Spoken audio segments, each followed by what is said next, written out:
Hello दोस्तों, स्वागत है आपका मेरे यूट्यूब चैनल में। कवि रामधारी सिंह दिनकर द्वारा रचित शक्ति एंड क्षमा कविता कुरुक्षेत्र महाकाव्य के तृतीय सर्ग से लिया गया है।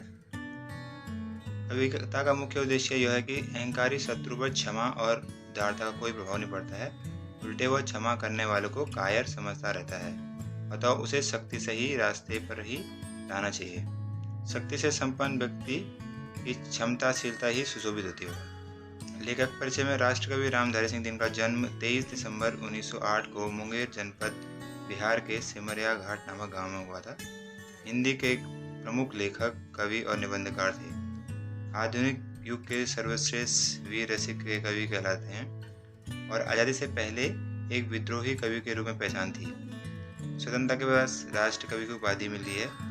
1935 में रेणुका पत्रिका का प्रकाशन इन्होंने शुरुआत किया था और 1954 में राज्यसभा के लिए मनोनीत सदस्य बनाया गया था। 1959 में भारत सरकार द्वारा पद्म विभूषण प्रदान किया गया और 1973 में ज्ञानपीठ का सर्वोच्च पुरस्कार उर्वशी महाकाव्य के लिए दिया गया। 1974 में हृदयगति रुग्ण से इनका देहांत हो गया था और इनका जो लास्ट उपन्यास है हारे को हरिनाम।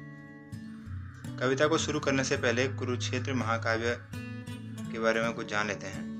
यह महाकाव्य 1946 में महाभारत की कथा पर आधारित और द्वितीय विश्व युद्ध की पृष्ठभूमि पर लिखा गया है। कुरुक्षेत्र दिनकर का अत्यंत प्रसिद्ध प्रबंध काव्य है। कुरुक्षेत्र महाकाव्य में कुल 7 सर्ग हैं। शक्ति और क्षमा कविता तीसरे सर्ग से लिया गया है। कविता की पृष्ठभूमि। युधिष्ठिर युद्ध की भयावहता को देखकर बहुत चिंतित हो जाते हैं और स्वयं को उस युद्ध के लिए जिम्मेदार मानते हैं। इस स्थिति में वह भीष्म पितामह के सामने जाते हैं, जो कि बाणों की शैया पर लेटे हैं। भीष्म पितामह उनसे यह कहते हैं कि उनके साथ कौरवों द्वारा किए गए अन्याय और उनके धैर्य को, उनकी दुर्बलता को समझकर गलती की है। आगे की वार्तालाप कविता शक्ति और क्षमा से आपके सम्मुख प्रस्तुत कर रहा हूँ।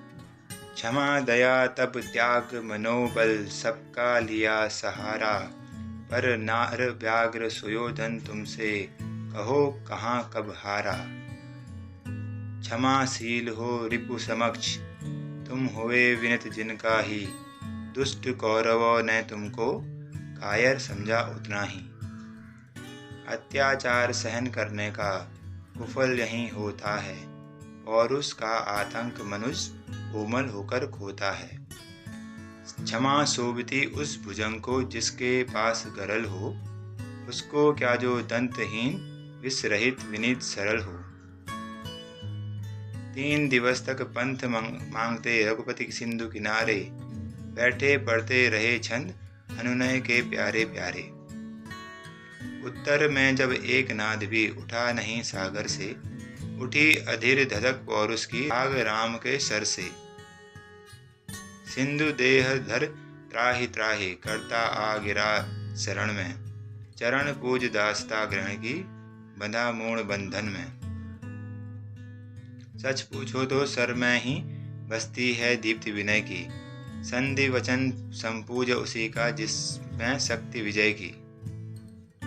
सहनशीलता क्षमा दया को तभी पूजता जग है, बल का दर्प चमकता उसके पीछे जब जगमग है। वीडियो अगर अच्छी लगी हो तो please like, share, subscribe and comment करना ना भूलें। धन्यवाद।